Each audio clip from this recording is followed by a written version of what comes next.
Hello and welcome to Sideways. This week we're talking about lying. Why do we do it? Who do we do it to? And is it ever justified? I asked Martin to think more deeply about clouds. He asked me to name some famous Nigels. We reminisce about times when we lied to our employers about just how hard we were working. And there's a bit about women's football. It might be our finest episode yet. Or that could be a lie. Lies. Why are you calling yourself Nigel this week? That will become clear. Oh. Oh, a bit of mystery. It is, yeah. Just to start the day, I thought we could do with that. But have yeah, you got your microphone a bit closer to your face this week? I have, yeah. Yeah, it's a bit. I was trying to get it the same as yours looks in the picture. You see as well. I actually thought it's quite good that we couldn't hear you quite as well. Well, there's a lot of complaints saying that my normal witty repartee was lost in the mix, so I had to try and sort that out a bit. I don't know who was complaining about that, but loads. They sound as if they could do with seeing me. Hundreds of people. Do you ever wonder how big clouds are? How big they are? I've never wondered that. No, I like the different formations. I was looking at some clouds the other day. I was lying in the garden, looking up at the clouds, and you know when they're kind of scudding quite quickly across the sky. I do, yeah. And you look at them and you think, actually, that looks like quite a small cloud. But I imagine myself in it, thinking, well, I wonder if this is quite as small as I thought it was. You know, is it 100 metres long, a kilometre long, 10 kilometres long? And I really needed someone to be able to tell me, and I was hoping you were going to be able to clear that up for me. I think you need to see a therapist yourself, mate. You don't be wondering about those sort of things. You've got a confused mind. Well, they strike me as some of the more important aspects of life. Aren't there sort of 9 layers of clouds that go up, hence the phrase up on cloud 9? So that's all I really know, and it's sort of cumulus nimbus and cumulus stratus and different types of clouds. But I don't know about the size, mate. No, I never wondered about it. Well, I didn't even know about the 9 levels of clouds, so I don't know about you going on to me about having a strange sort of mind. Where did you learn that? Where did you learn that in geography? That's just general wisdom, mate. Is it? Okay. All right, let's move past clouds, shall we? Should we have a quick... I'll tell you what we're going to be talking about today. Go on. Well, while I've prepared my notes, and I hope you're going to join in, it was about telling lies. Oh, okay. So that was one reason I lied about my name when I come on. But that's not... Oh, I see. That's not the main reason, mate. Oh. But I think... Good, because that's not a great reason. It's not great, is it? No. No. I mean, lies. We've all indulged in it at some point, haven't we? No. Anyway, you are lying now, absolutely. Yeah. We're going to have trouble getting through this, aren't we? No. every stop is every comment that's made, we're going to be saying it's a lie or it's real. But it just struck me. I mean, as us active addicts, or when we are in the madness, and we become sort of masters of the art, or sometimes we think we are, and kid ourselves that we're not letting on exactly what our issues are. Even though people can see through you. Absolutely right. I remember there was an AA meeting, and someone was very honest about this, and that they said my name. Actually, I won't use the name. We'll change the name to protect the innocent. We call him Graham. Okay, so Graham said, "Hello, I'm Graham. I'm an alcoholic and I'm a compulsive liar." Which people sort of chuckled and thought and related to, but then again, we don't know if he was an alcoholic in that case, do we? So, who knows? No. But before I start talking about telling lies and why we tell them and who we tell them to, do you remember last week you talked about your boy Tom going to the Oktoberfest? I do remember, yeah. Which is October spelt with a K, isn't it? Which is the German spelling, which I think that gives a little bit more gravitas to a beer festival if it's German for some reason, doesn't it? Probably, yeah. It gives more gravitas to a beer festival, but it gives less gravitas to a band name. It does, doesn't it? Yeah. I hadn't thought about that, but you're right. Yes. Unless, well, no. Sometimes it's okay. Split Ends, that was okay, wasn't it, with a Z? But generally speaking, if you've substituted the right letter for the wrong one in a band name, I don't think that's a very good early indication of the sort of music you're going to be enjoying. Oh, okay. I've not thought about it, mate, but I'll explore that a little bit. Yeah. Okay. But, anyway, yes.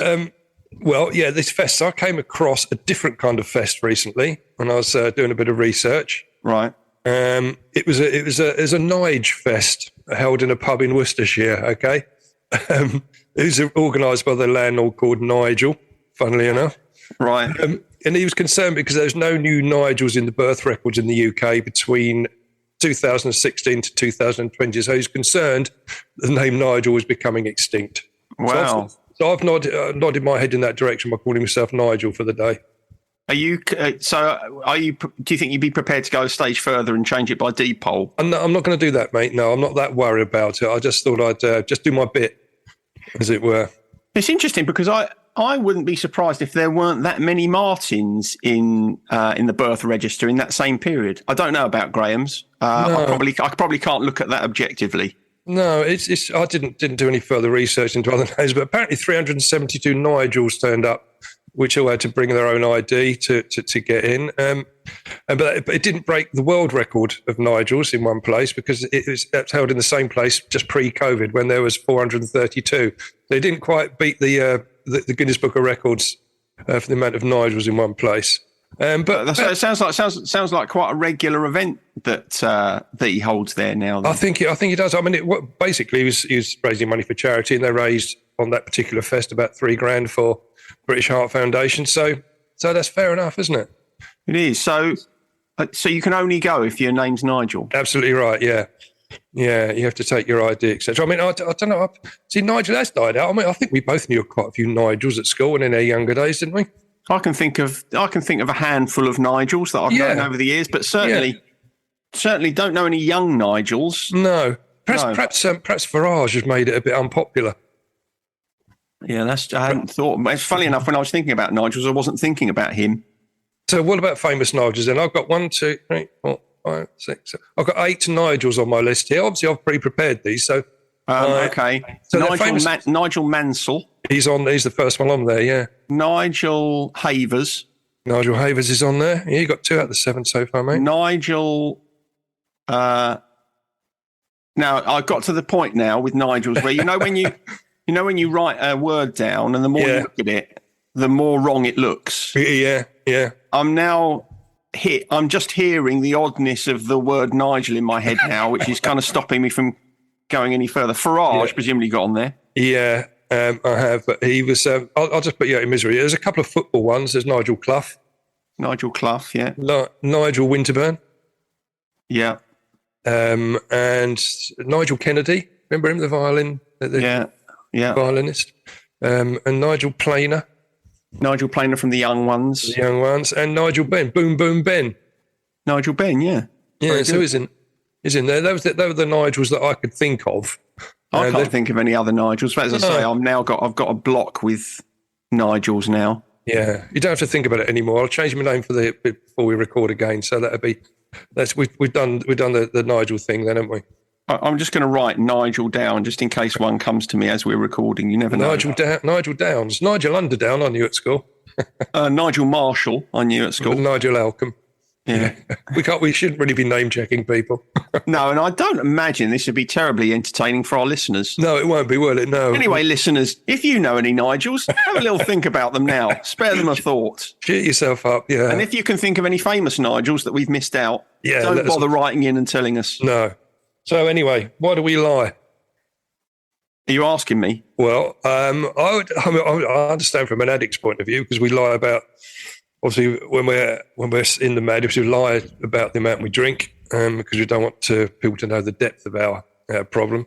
And desperately want to defend our lifestyle, but I think we lie also to put a bit of a moat around that because we're really keen not to have the label alcoholic attached to us either, which is probably why we find the term so difficult to live with later on.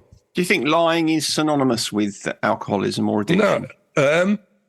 Yes, but it's not confined to that at all, is it? I think no, it's not confined to it. I suppose I'm wondering whether every addict lies more than, whatever average lying is? Well, do you think it becomes kind of part of the psychology of the addict? Very much. Yeah, I think anyone that's in active addiction, or those in recovery, I should say, because it's only when you reflect back and you think about the awful lies you've told, and it does become very much ingrained in your lifestyle. So yeah, I think it is one of the traits of an active addict. Yeah, for sure. One of the things that seems to always be, I think you just referenced it there, but one of the things that always seems to be present is lying. If you're an alcoholic, is lying about the amount you've drunk. Yeah. And what I found interesting about that, and I guess again you've probably just answered it, but even when you're talking to someone, even as an addict, if you're talking to someone who knows you've got a problem and you're recognizing you've got a problem, those people still lie about how much they drink. Yeah, they do. I mean, there was reckoned down at the local hub, when you're going for your assessment, whatever you tell them you drink, they sort of double it anyway to sort of get closer to the truth. Yeah, it's the first lie you come across, because you go into the recovery hub hoping they're going to say, do you know what? I don't think you belong here. Oh, right. Okay. So that's why it is. Yeah. Oh, that's why it is. Okay. So you're downplaying it, hoping that whoever it is that you're talking to is not going to be as alarmed about your drinking as they might otherwise be. Well, they're trying to get a clean bill of health. I think sometimes we do that at the doctors, don't we? But there's something also about lying, which again isn't confined to addicts, is it? That it becomes, if you do it a lot, it almost becomes harder to tell the truth. It does, and I will sort of come on to that as in summing up. But you're absolutely right. I mean, when I was thinking about it, I think generally, the people I've known that lie a lot, I often think it's because their lives are quite boring and they're making stuff up to sort of embellish it. I mean, I think we've all known someone like that, haven't we, in our lives? And I remember there's a guy, you know him as well, that I used to work with back in the Standard Life days. And obviously it would be wrong to mention him, but he would lie consistently all the time. And he'd make stuff up like, if you're talking about football, he said, "Oh yeah, I was at the 1966 World Cup final." Okay, and I remember him saying that, and I thought, "Well, you were about 5 or 6 at the time." And he said, "Well, my uncle used to work at Wembley, so he got me a ticket, and I got in the seat." So he had to, and then I remember him saying, which again follows on from what we were talking about last week. He said, "Oh yeah, I was really into Genesis.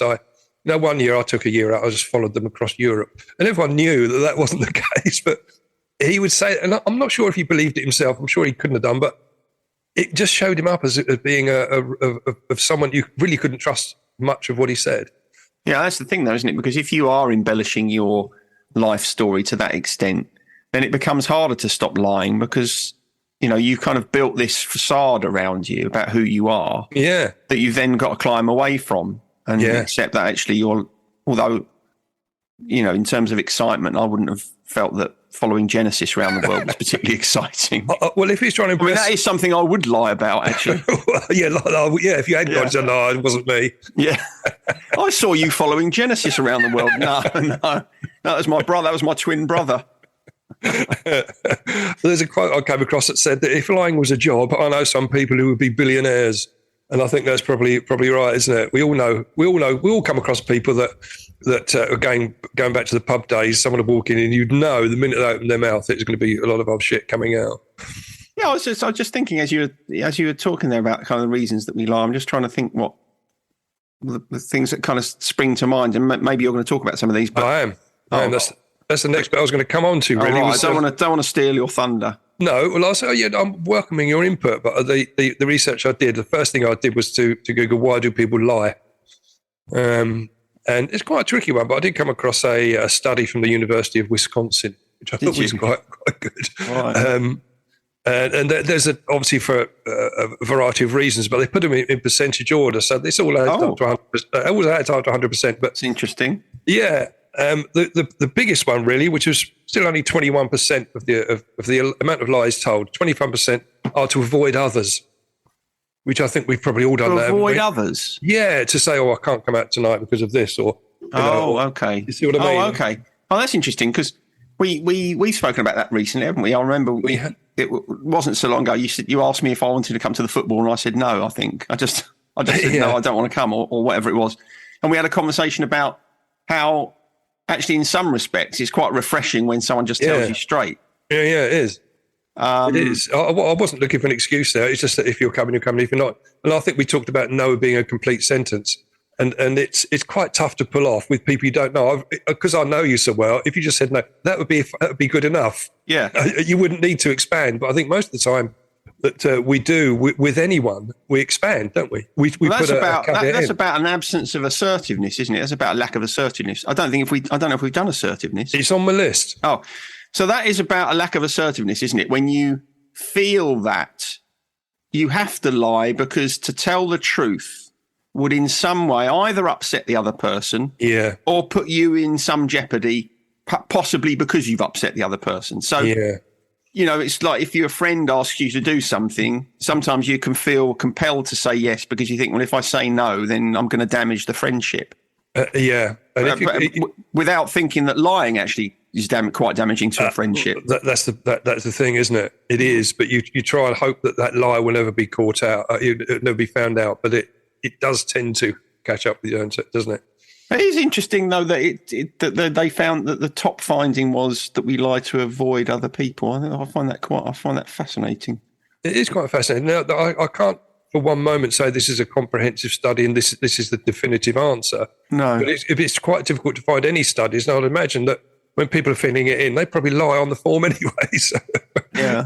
I don't know why you would in that situation. No, really. No. But again, if you're a compulsive liar, you'd find it difficult to put down to put the truth down. That feels like, one of the reasons that we lie, it may be on this list that you've got, is fear, isn't it? We're afraid of a consequence. Yes. So we think, oh, well, if I tell you the truth here, the consequence or the likely consequence is something I can't bear, and therefore it's better for me to lie to you. Yeah. Yeah. No, I agree. Fear isn't actually on there, but I think it's ingrained in some of the other things I was just going to come on to. The second most popular, if that's the right word to use, is 20% of lies are humour or a joke or a prank. So you're telling a lie in that sort of fashion. Really? Yeah. That seems bizarre. It is, but I'll give you an example. Yeah. Because I remember doing it once as a joke, and it sort of had consequences. Right.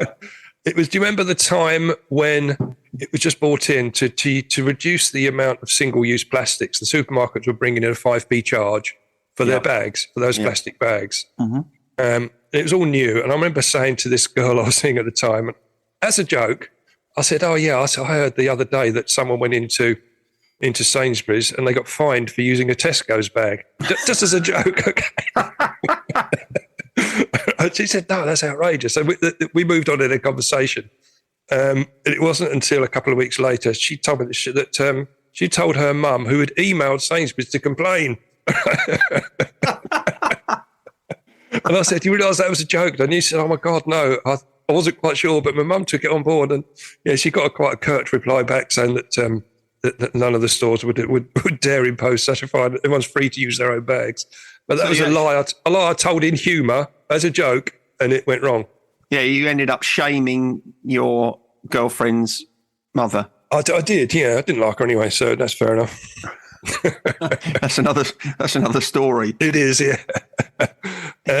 Humour. I feel like I've got to find a kind of another way of looking at that, because that feels like I'll tell you why that makes me uncomfortable. The idea that we lie sometimes for humour that's like, oh, it's okay then. Yeah. It's not okay then, is it, though? It's not okay. I mean, perhaps you're coming on to that question. Are you coming on to the question, is it ever okay to lie? Sort of, yeah. Sort of. But we'll carry on. We'll come back to that, but we'll carry on this list. There's loads on. I don't want to go through them all, really, but yeah. The next one down was 14% of lies to protect one's self. And I think they gave the example. No, they weren't an example. I thought about it and probably thought most people would lie to the police, for example. If you get nicked for something, you try and lie your way out. We didn't have to do that time, did we, when we got stopped in town? Do you remember? We didn't have to lie because we weren't doing anything wrong. Correct. We got roughed up a bit, but we didn't. They were searching us for drugs, weren't they? They were, yeah. I mean, I didn't. I know it was very naive of me, but I don't think I realised it at the time. No. Well, no, they said they were searching because they thought there's robberies in the area, didn't they? They're looking, because I remember you saying to the policeman, you're looking in your wallet, well, you're looking for a crowbar, mate, and it all got a bit spronky, didn't it? Yeah. Well, I've been drinking. We both of us had, yeah. So What do you expect? Well, exactly. Yeah, we're not going to be. Yeah. We were going to be out of order. That's for sure. Yeah. Oh, the next one down is to impress or appear more favourable, which we've talked about. I get that one. I yeah. get that one. That one, well, I thought would have been a bit higher up. I think I've known quite a lot of people that do that. Yeah, I mean, for instance, I've been telling you for years that I'm a therapist.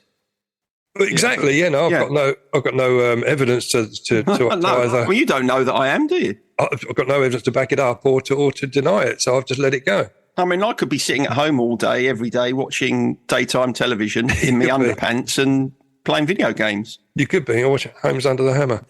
I've never watched Homes Under the Hammer. It's not great viewing.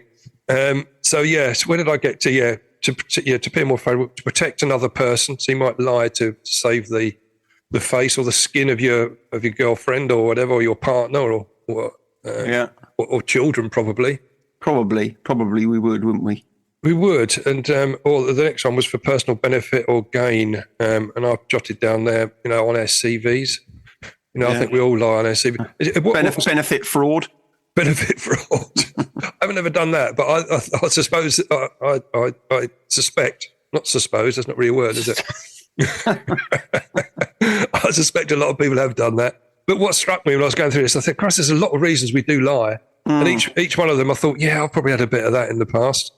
And they'll ask two or three where, for the benefit of another person, which is probably a little bit...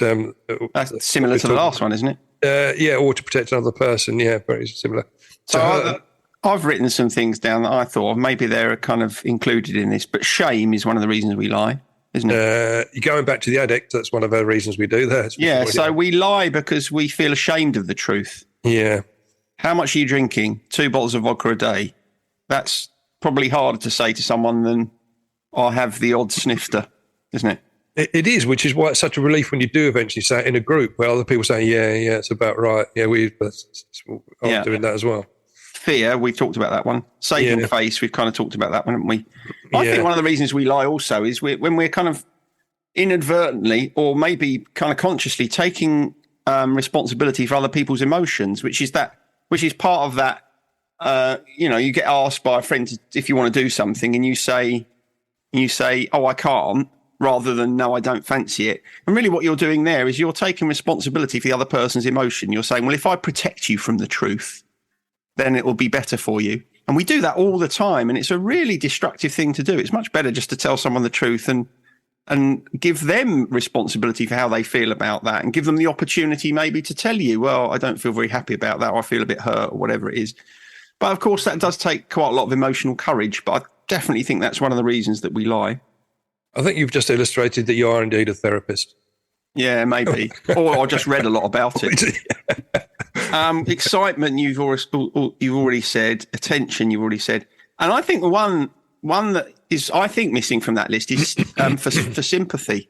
One of the things we certainly do is kind of maintain our emotional distress inadvertently or unconsciously.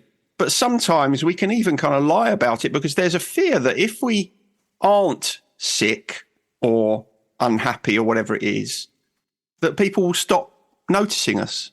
That is very true. I hadn't really thought about that, and that should be on the list somewhere, shouldn't it? It may be integrated in one of those others I've talked about, but certainly, perhaps to make it to impress others. But I wonder if you do you ever get people? Maybe this doesn't happen in recovery because I suppose once you've started in your recovery, the benefit of recovery is so clear that you wouldn't really need to. But I wonder if, if you are an active addict, then you are getting a lot of attention from people around you, of course, because you're the centre of their angst and their worry and so on.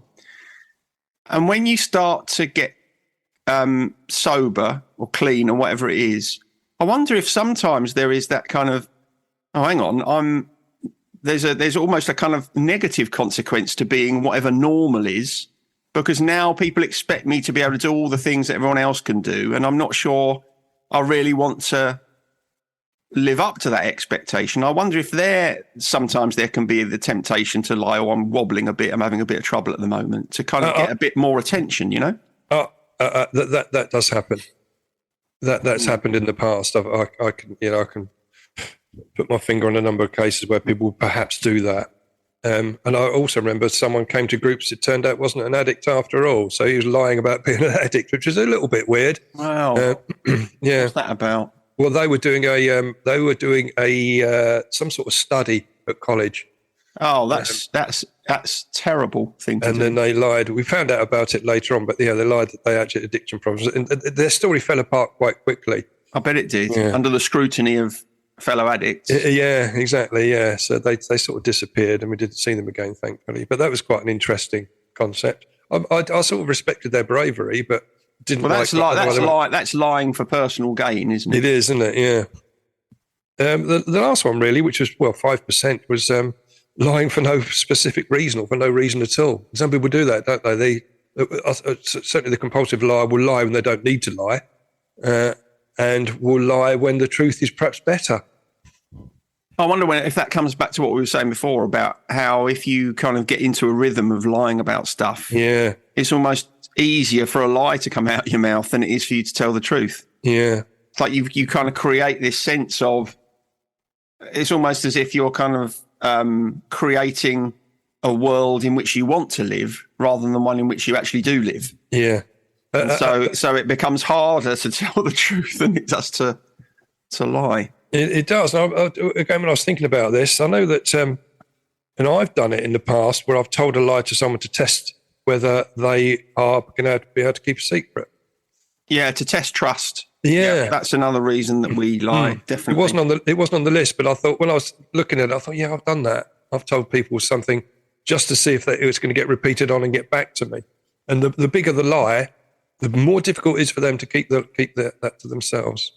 Or especially if you say to them before you tell them this lie, don't tell anyone else, will you? But and go on to tell it. It's a good. Isn't that the Wagatha Christie trial, isn't it? Yeah, I suppose it is, isn't It's it? Colleen Rooney and Rebecca Vardy. That's what she did. She set a honey trap, didn't she? She did, yeah. So she told a lie in order to catch her, and several £1 million later. I suppose that kind of gets back to that question about, is it ever kind of okay to lie? Yeah. Tricky one, isn't it? That it is tricky one. Tricky ethical one, I think. It is. I'll come on to that in a second. But in the survey, it tried to work out how often people lie. And the consensus was that about 75% of the survey respondents said they lie between 0 and twice a day. Which, zero is... That's not many, is it? It's not many, mate. But you don't know how many days they do that consistently like that. But I reckon that's hard to answer, though, because I bet that we probably tell... if you take lying as, literally, any time you don't tell the full truth... Yeah. I reckon we do it much more than we realise. I think you're right. And when I was trying to think about it myself, looking down the list, I've done them all. And you think, well, perhaps I'm a compulsive liar, but I certainly find that it's much easier to tell the truth these days. It's much easier in active addiction to lie all the time.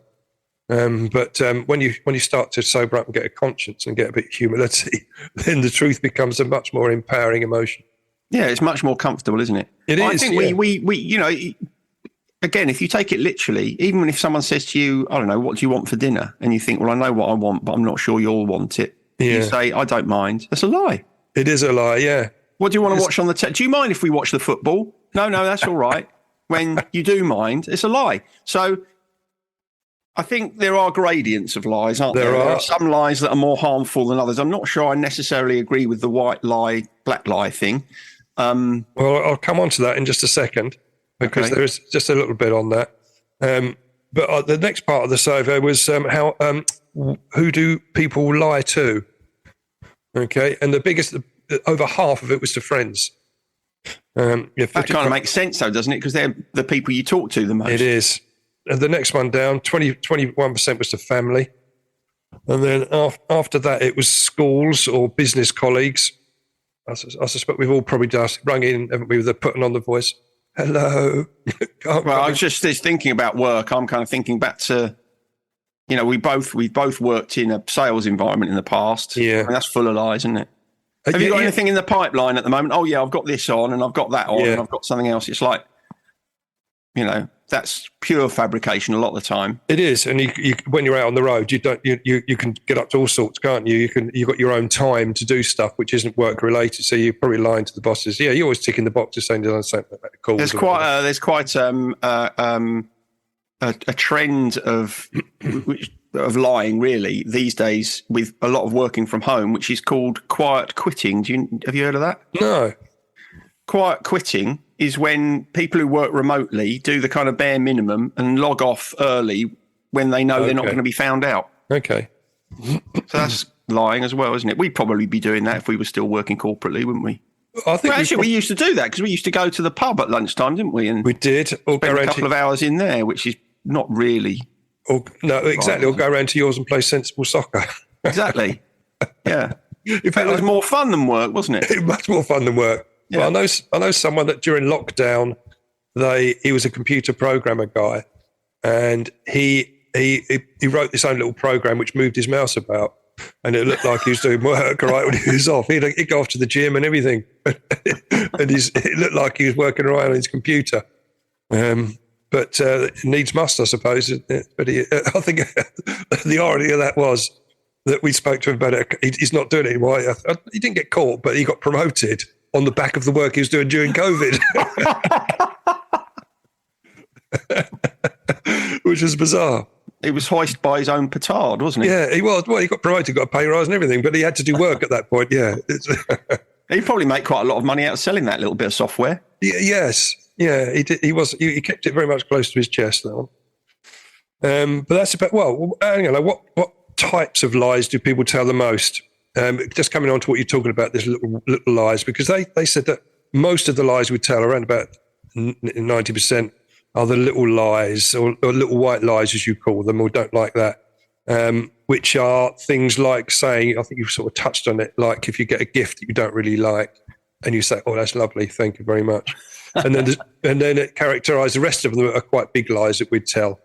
They put the example of saying, insincerely telling someone that I love you.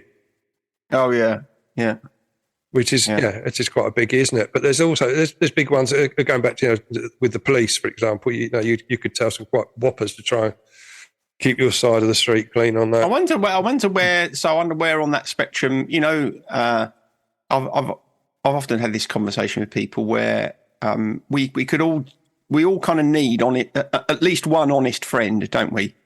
I think so. Because I think what happens with friends is they'll tell us what we want to hear. Yeah. What do you think about this situation? And, everyone's like, yeah, that's really bad. You've been really badly treated there. Whereas you really want the friend that says, no, I think that's fair enough. I think you're being a bit victim-y. You're making a big thing about this. You just got to get on with it, mate. Yeah, yeah. So I bet that's an area of a lot of lies. It's like does my bum look big in this? No, exactly. You look great. It's that. Yeah. Isn't it? Yeah, it is. So that's hard. It's in those sort of situations, in some respects, it's even harder to tell the truth because you think, oh, it won't really matter if I lie here. But it is tough. It is tough, especially if you're, I think we're probably both in this position when you're going out for the evening with your partner and they're trying on different dresses and it seems to be taking an inordinate amount of time. And then you just say, that looks really good. That's the one. Where perhaps it wouldn't have been your choice, but you keep the peace. And so it's one of those lies which is acceptable to go forward, I think, isn't it? Well, if you're in active addiction, you definitely do that because you'd be desperate to get to the bar, wouldn't you? Well, you would, yeah. You'd have just dragged them out in their first dress. That'd do. Yeah, that's right. In their joggers. Yeah. You look lovely. Let's go. The bar's open. But I just wanted to. I've got a couple of quotes. I don't know if there's anything else you wanted to add at this point. I was sort of getting towards the wrapping up. If you, I don't think I have. No, I don't think so. There's a couple of quotes. The first one was from Alexander Pope, and he was a 17th century English poet, and he was also a satirist of the Enlightenment era. Right. Which nice. I like that. Oh, well, we'd all like to be a satirist of the Enlightenment era, wouldn't we?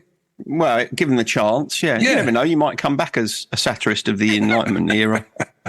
But he said, he who tells a lie is not sensible of how great a task he undertakes, for he must be forced to invent 20 more to maintain that one.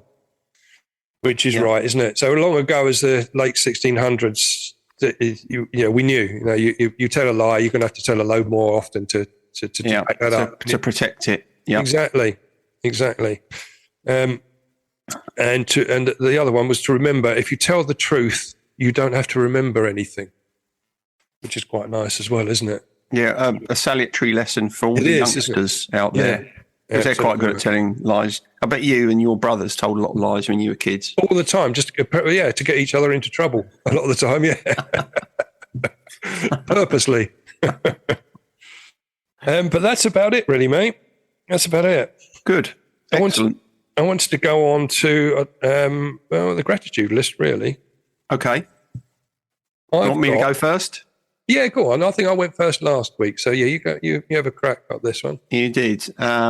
So, this week, I've been working on a presentation about how to stay connected when you work remotely, right?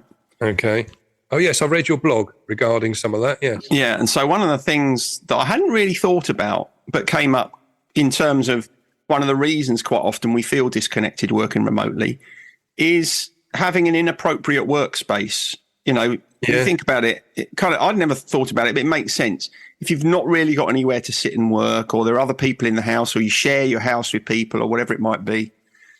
And so I thought, the reason I hadn't thought about that is because we've got a lovely desk that's really quiet in front of the window where I can kind of look out. And so I'm really kind of fortunate in terms of having a nice space to work, albeit that I, now work at home much more than I used to.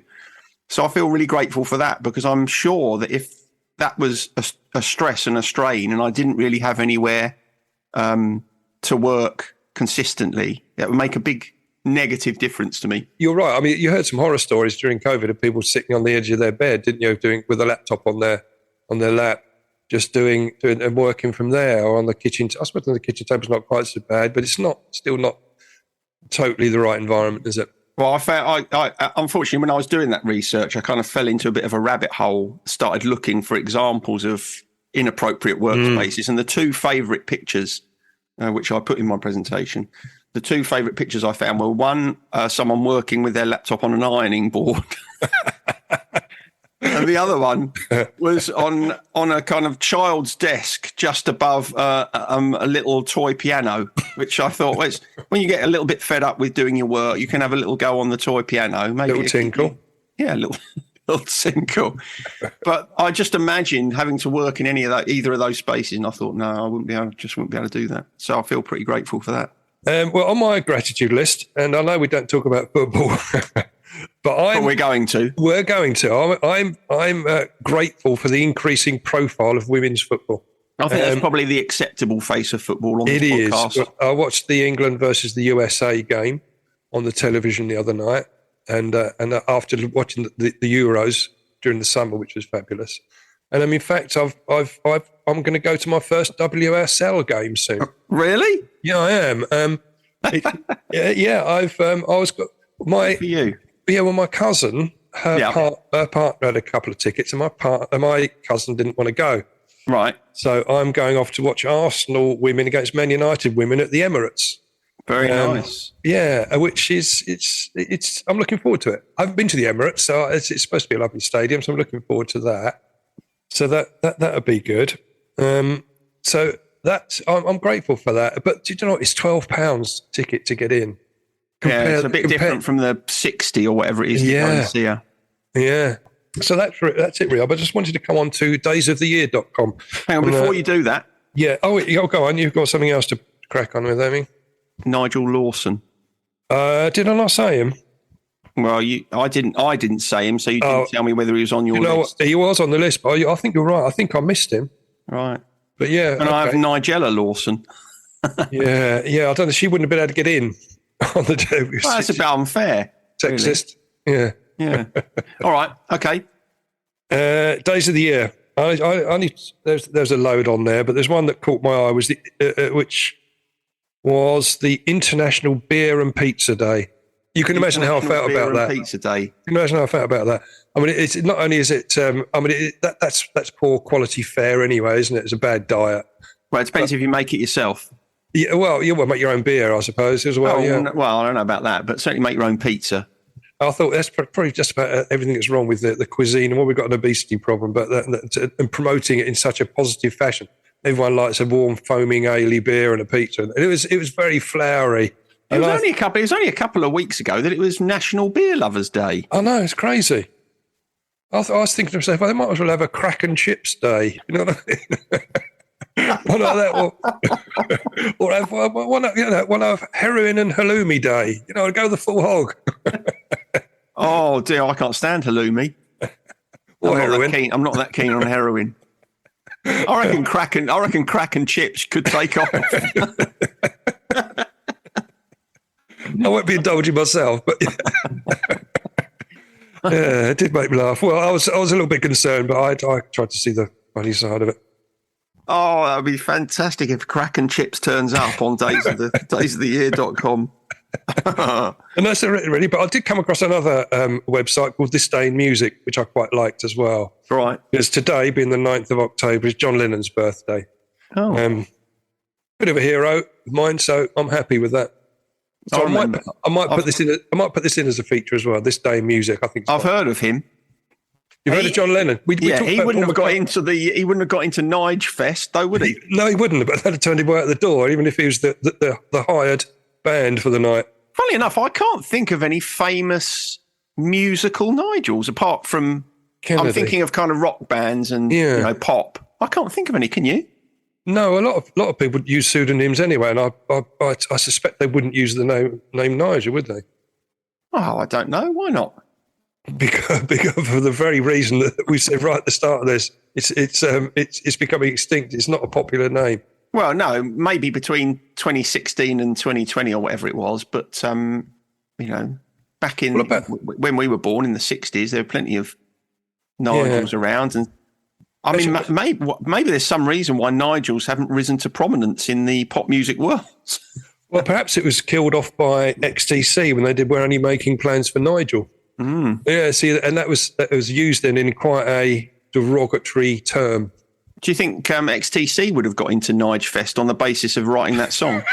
They should have been the entertainment for the night. Should have been, yeah. All right, is that it? That's about it, mate, isn't it? All right then. I'll see you next time. See you later. Bye. Bye. Sideways was created by Graham Landy and Martin Pankhurst.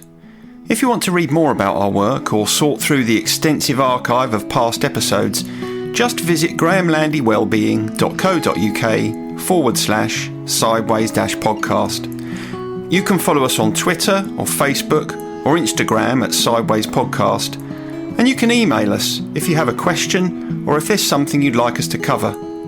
But most of all, we want to tell you how grateful we are that you come and listen, and we ask that if you've enjoyed what you've heard, that you spread the word. And we'll see you next week.